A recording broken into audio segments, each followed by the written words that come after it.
All right, you guys, so we're gonna show you a little room tour of what the room looks like.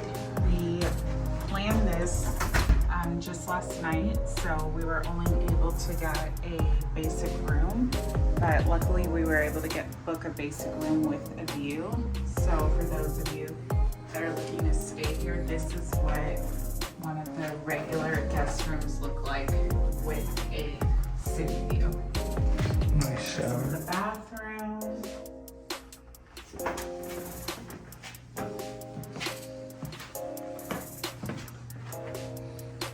The bedroom. Nice big screen TV. And then it comes with a little dining table. And this nice view when you step outside of the city. And you can actually see the Hollywood sign. And it's a wraparound suite.